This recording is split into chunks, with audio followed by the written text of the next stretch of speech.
नमस्कार, आप देख रहे हैं न्यूज हाट। मैं हूं आपके साथ रितेश शर्मा। सत्ता, साजिश और सियासत कार्यक्रम में आपका फिर से एक बार बहुत बहुत स्वागत है। आज हम बात करेंगे जिस प्रकार से भागलपुर के सुल्तानगंज नगर परिषद के ऑफिस में घुस करके जिस तरीके से चेयरमैन पर हमला किया गया है और एग्जीक्यूटिव जो ऑफिसर थे उनकी मौत की भी खबर आई है और चेयरमैन है उनके सिर में भी गोली लगी, हालत नाजुक बताई जा रही थी। अब उसको लेकर के जिस पर आरोप लगा और जिसने ये वारदात को अंजाम दिया है उसका एनकाउंटर भी हो गया है। जो बिहार पुलिस है वो 12 घंटे के अंदर जो है रामधनी यादव नाम के कुख्यात का एनकाउंटर कर चुकी है और उसका खात्मा भी कर चुकी है।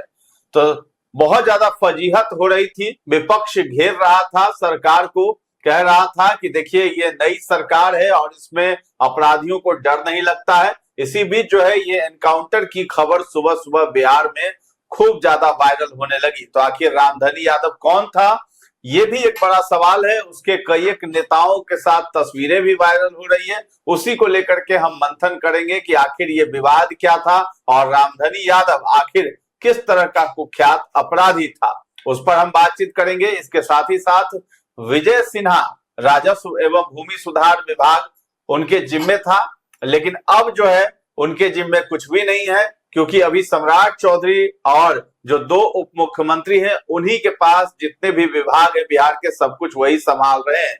इस बीच जो है राजस्व कर्मचारी जो है और सीओ जो है वो सभी हड़ताल पर गए हुए हैं। वो हड़ताल अभी तक टूटा नहीं है। इस बीच ये भी फैसला आया था कि विजय सिन्हा ने जो फैसला लिया था उसको सीएम की तरफ से पलट दिया गया था। बावजूद इसके राजस्व कर्मी हड़ताल पर अभी भी डटे हुए हैं। तो आखिर क्या बात है कि अब तो सीएम की भी नहीं सुन रहे हैं। इसी पर हम विचार करेंगे, मंथन करेंगे कि आखिर राजस्व कर्मी चाहते क्या है सरकार से। तो हमारे साथ इन मुद्दों पर चर्चा करने के लिए जुड़े हैं न्यूज हाट के managing editor Ajay Kumar Mishra sir और पत्रकार सागर कुमार सर। शुरुआत कर देते हैं। पहले ये रामधनी यादव बहुत ज्यादा चर्चा में आ गया है, पूरे दिन भर इसकी चर्चा हो रही है। आखिर कौन था और किस तरह का ये विवाद था जिसके तहत जो है वहां पर इस वारदात को अंजाम दिया गया है।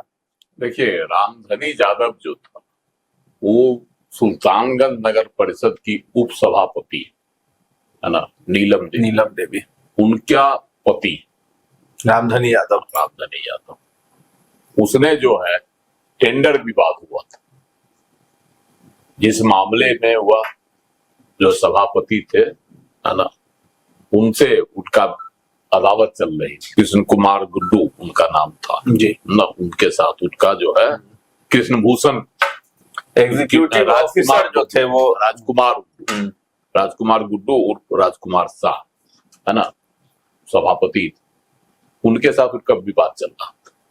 वो विवाद होता है वहां जो है सुल्तानगंज घाट का, ये सब नीलामी तिलामी जो नहीं होता है, टेंडर प्रक्रिया इस सब का, उसको लेकर क्या कि जब वो गोली मारे थे तो क्या कहे थे कि सब दिन तुम ही खाएगा, मलाई मारेगा। तो इससे साफ जाहिर हो रहा है कि विवाद उनका था, तो मार दिए। लोग तो सनसनी फैला कि जो है कार्यालय में घुसकर दनादन गोली चलाकर जो है एग्जीक्यूटिव अफसर की हत्या कर दी गई। कृष्ण भूषण कुमार नाम है जिनका विचार, जिनकी मौत हुई है। हाँ, मधुबनी जिला के जो है जयनगर के रहने वाले थे उधर के, उनकी मौत हो गई। तो अब जो है कि रामधनी यादव भी सरेंडर कर दिया थाना में, करने जा रहा था थाना में, लेकिन पुलिस जो है वहां सुल्तानगंज थाना की पुलिस और भागलपुर के एसपी जो है हथियार बरामदगी के लिए उनको लेकर जा रहे थे। किसी गुप्त जगह पर उन्होंने कहा कि हम फेंक दिए हैं, और जैसा पुलिस का कहना है कि वहां जो है उनके गुर्गे, रामधनी यादव के गुर्गे जो है पहले से वहां पर, पहले से नहीं, पीछे पीछे जा रहे थे पीछा करते हुए, और जब जगह पर पहुंचे ही लोग तो वहां जो है फायरिंग शुरू कर दी गई पुलिस पर। और कहा जाता है कि रामधनी यादव भी पुलिस के अनुसार उसने भी जो है तो छिपा के रखा था अपनी पिस्टल, उसको निकाल के वो भी फायरिंग शुरू कर दिया पुलिस पर। इसी बीच जो है पुलिस भी 3 को घायल हो गए है ना, तो उसमें जो पुलिस की गोली से ही मारा गया रामधनी यादव। वहीं पर ढेर हो गया, लेकिन उसको लाया गया फिर मायागंज अस्पताल, जहाँ इसके मौत की पुष्टि हो गई और तीनों पुलिस कर्मियों की जो है वहाँ इलाज चल रहा है। तो एसपी ने भी इसको स्वीकारा कि ऐसी घटना हुई, लेकिन इस जघन्य कांड को अंजाम देने वाला रामधनी यादव कोई सामान्य राजनेता नहीं था, सामान्य राजनेता कार्यकर्ता नहीं था, और दुर्दांत अपराधी था जिसने अपराध की दुनिया से राजनीति में कदम रखा। पुराना नाता रहा है, पुराना नाता था, वहां से राजनीति में कदम रखा, खुद तो नहीं जुड़ा, पत्नी को आगे किया। पत्नी उसकी जो कहा जाता है जैसी कि वो पत्नी जो है अब मिड डे मील में रसोईया का काम करती थी, उसको उन्होंने वार्ड पार्षद बनवाया, उसके बाद उपसभापति बनवा दिया। इसके बाद से उसका जो है ना सियासी राज जो है ना अपना रौब जमाना शुरू कर दिया, और सियासत की आड़ में वह अपनी दबंगता और अपने जो उसके अपराध थे उस गैंग को जीवित रखे हुए थे। इसीलिए उसकी तो लड़ाई इससे हो गई थी, किससे? राजकुमार गुड्डू, उससे उसकी लड़ाई थी, क्योंकि कहा जाता है कि जो सुल्तानगंज में गंगा नदी का जो घाट उठ है उसका, चाहे बस अड्डा, टेम्पो अड्डा, चाहे जो भी है, दुकान उकान, इस सब का टेंडर जो है इधर हाल के दिनों में दूसरे यादव को दिया जाता था जी। एक यादव और था जिससे इसकी पुरानी रंजिश हुआ करती थी जी, है ना, उसके साथ, तो उसी को वह जो है आजकल मिलता था जी। ये टेंडर की मांग कर रहे थे, रामधनी कह रहा था कि टेंडर की मांग कर रहा था। इसी में उसने जो है गया था वो मारने सभापति को, राजकुमार गुड्डू को है, लेकिन सीओ भी थे वहाँ, कार्यपालक पदाधिकारी भी थे वहाँ, तो उन्होंने जो है बीच बचाव किया, बचाने के लिए हो गए, तो गोली इनको लग गई, और इनको गोली लगने के बाद वही हुआ, हादसा हो गया। वह तो अभी जो है, जो जिसको गोली लगी है उसका तो इलाज चल रहा है, अभी तक उपचार में है, हालांकि क्रिटिकल पोजीशन है, लेकिन एग्जीक्यूटिव अफसर जो थे उनकी तो मौत हो गई, मर गए बेचारे। उनका लाश भी जो है वहां पहुंचा दिया गया, उनके पैतृक आवास, वहां अब राजकीय सम्मान के साथ संस्कार भी उनका हो गया, अंत्येष्टि भी हो गई। लेकिन रामधनी यादव की कहानी अभी आगे चली। एसपी ने बताया कि थाने में वो सिर काट करके ले आए थे एक बार है, जब वह था तो वह जवान था, अपनी जवानी में वह सिर काट कर एक अपराधी का वहां लेके चला आया था। जवानी के दिनों में सिर काट कर जो है हाथ में झुलाते हुए थाने में हाजिर हो गया था। एकदम कहा कि देखिए इसको हमने मार दिया, तो जेल भी गया था, बाद में छूटा जवाना तो मन्नत पर वो केस था। उस पर बहुत सारे ऐसे मामले थे, उसमें तो है आपको सुल्तानगंज और आसपास के इलाकों में उसका जो है खौफ और आतंक था उस इलाके का, सुल्तानगंज का हुआ।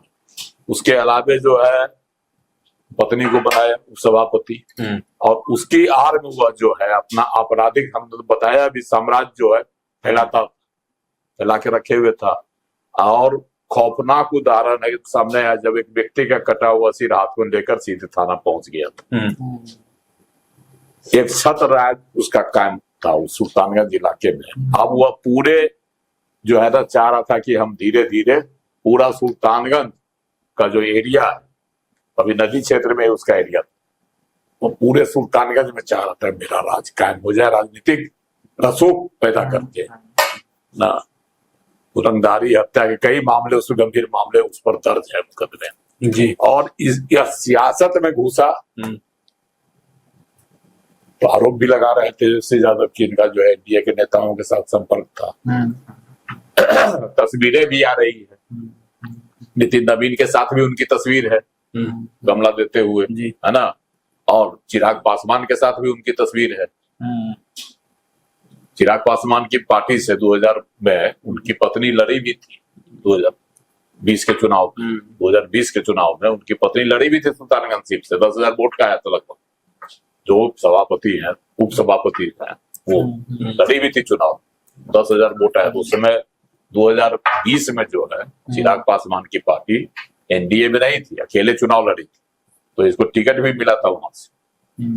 तो इसलिए जो है यह एक अपराध के जगत से निकला, उभरा, उसका सियासत में पैठ बना ली, और सियासत में पैठ बनाने के बाद अपनी दबंगता जो है पूरी कायम रखी। देखें, बेखौफ घुस कर अंधाधुंध फायरिंग कर दिया।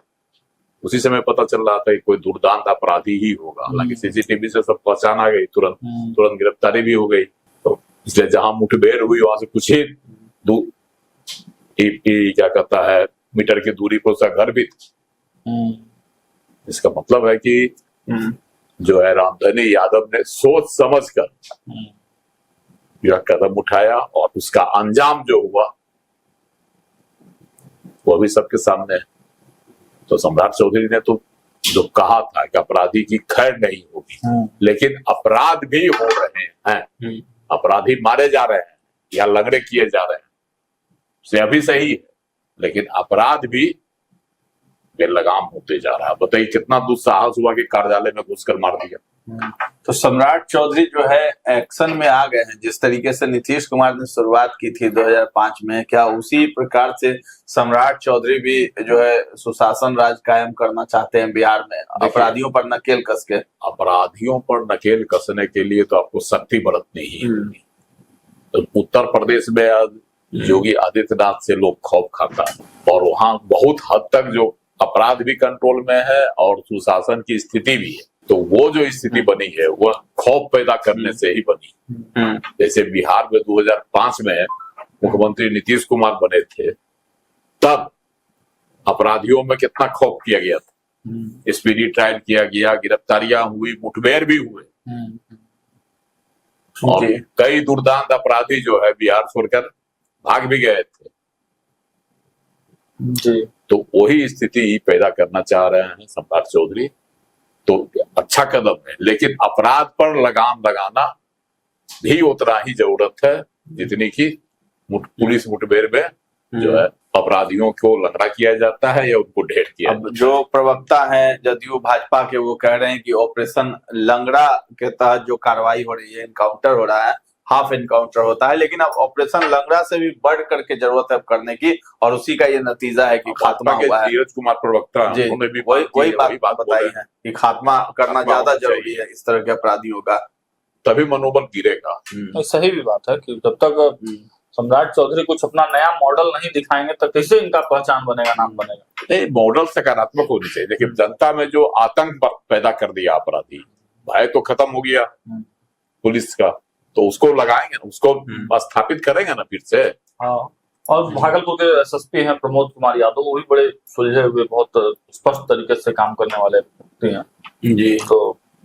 तो सरकार की तरफ से जो भी निर्देश दिया गया होगा उसका तुरंत परिपालन हुआ, और देखिए कि रिजल्ट। बात तो है कि 12 घंटा के अंदर अपराधी जो है एनकाउंटर कर दिया गया, ढेर कर दिया गया अपराधी को। तो अब इसको लेकर तो नेता प्रतिपक्ष तो अब यही कहेंगे कि भाई यादवों को जानबूझ करके टारगेट किया जा रहा है। एसएसपी भी यादव है वहाँ पे, इसीलिए तो यादव से ही यादव अपराधी की कोई जाति नहीं है, उसकी कोई जाति नहीं होती है। लेकिन विपक्ष तो हमेशा यही बात दोहराता है कि चुन चुन करके जितने भी यादव जो अपराधी हैं उन्हीं को जानबूझ करके टारगेट करके और हाईलाइट किया जाता है कि यादव भी केवल अपराधी के साथ रामधनी यादव की अदावत चल रही है पुरानी। वह क्या है, वो तो यादव है, कनबुच्चा यादव उसका नाम है ना, वो भी तो यादव है ना। इस जो नए सभापति के कार्यकाल में कनबुच्चा यादव की जो है आमदनी बढ़ गई है, रसूख बढ़ गया है, समझे। और वही जो है घाट उठ का नीलामी उलामी करता है, लेता है वो नीलामी सब।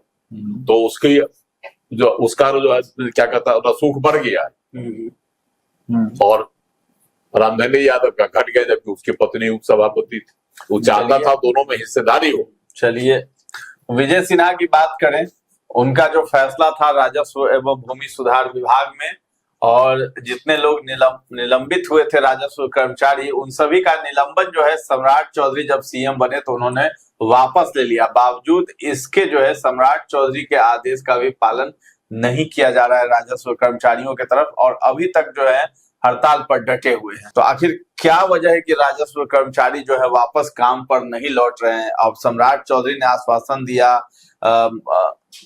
आदेश भी दिया नया कि वापस आ जाइए काम पर, तो फिर भी नहीं आ रहे हैं। देखिए, सम्राट चौधरी तो सकारात्मक कदम उठाए थे, क्योंकि सीईओ और अंचलाधिकारियों का जो है, ये अंचलाधिकारी और राजस्व कर्मचारियों की हड़ताल से जी सारा काम जो है मतलब एकदम रुक गया है। इनकी मांगे हैं, ठीक है, लेकिन उन मांगों के पर को पूरा करने का आश्वासन जो है पहले जो विजय सिन्हा मंत्री थे उन्होंने भी दिया था। ठीक है, आप कहाँ हड़ताल समाप्त कर लीजिए, आपकी जो डिमांड है, मांग है, उस पर विचार किया जाएगा। लेकिन कर्मचारी नहीं माने, राजस्व अधिकारी और सीईओ जो है नहीं माने ना, और इसका नतीजा हुआ कि हड़ताल लंबा खिंच गया और एकदम अरे हुए थे कि नहीं, तो निलंबित किए जा रहे थे विजय कुमार सिन्हा। लेकिन हड़ताल समाप्त, कुछ लोग अधिकारी सीईओ हड़ताल से वापस भी आए, काम पर भी आए, लेकिन अधिकांश जो हड़ताल पर ही डटे रहे, पूरी तरह से काम जो है बाधित हो गया अंचल का। तो सम्राट चौधरी ने तो सही कदम लिया कि भाई हम जो 200 से अधिक निलंबन जिसको कर दिया था, हम वापस तत्काल प्रभाव से वापस ले लेते हैं, लेकिन आप लोग हड़ताल तोड़ दीजिए, काम पर वापस आइए। अब कितना दिन हो गया इसको, इस फैसले का, तो लगता है एक पखवाड़े के आसपास होने को है। लेकिन राजस्व अधिकारी जो है, कर्मचारी खास करके सीईओ वगैरह जो है, वो वापस नहीं आ रहे हैं हड़ताल पर। तो कहीं ना कहीं वह अरिगल रवैये पर जो है अरे हुए, है ना, राजस्व अधिकारी और कर्मचारी सब। तो उनके ऊपर जो है, अगर विजय कुमार सिन्हा ने जो एक्शन लिया था तो गलत क्या लिया था? सम्राट चौधरी ने तो ठीक है एक सकारात्मक पहल की, इनकी भी नहीं सुन रहे, लेकिन अब सम्राट चौधरी की भी नहीं सुन रहे, इनकी भी नहीं सुन रहे हैं। तो कहीं ना कहीं जो है इस हड़ताल के पीछे जो कहते थे विजय कुमार सिन्हा कि कोई शक्ति है, कोई ताकत है, हमको उसको भी ध्वस्त कर देना है, तो सही बात लग रहा है कोई ना कहीं कोई ताकत है जो हड़ताल को लंबा खींच रहा है, क्योंकि ये गाँव से जुड़ा हुआ मामला है। सीएम की भी नहीं सुन रहे हैं। हाँ, गाँव से जुड़ा हुआ मामला है, जितना लंबा खींचेगा उतना ही असंतोष पैदा होगा सरकार के प्रति। कोई न कोई तो है इस पीछे खिलाड़ी जो यह खेला खेल रहा है। तो सम्राट चौधरी का अगला स्टेप क्या हो सकता है अगर नहीं मानते हैं तो? देखिए, एक्शन तो सम्राट चौधरी एक्शन के लिए जाने जाते हैं। जिस तरीके से एक्शन में दिख रहा है सम्राट चौधरी, एक मौका तो उन्होंने दिया था, अब अगर मौका देने के बावजूद अगर अधिकारी नहीं मान रहे हैं तो एक्शन ही दिखता है सामने में। अब तो विभाग का बंटवारा होगा तो साफ होगा किसके जिम्मे ये मंत्रालय जाता है, तो विभाग 5 तारीख को चर्चा है कि भाई विस्तार हो जाए, तब जाकर के जो है उन पर जिम्मा हो जाएगा कि ठीक है। लेकिन अभी जो है राजस्व कर्मचारी मूड में नहीं है वापस आने के, हड़ताल नहीं तोड़ना चाहते हैं। मेरे ख्याल से तो विजय सिन्हा ही लोग को सुधार सकते हैं।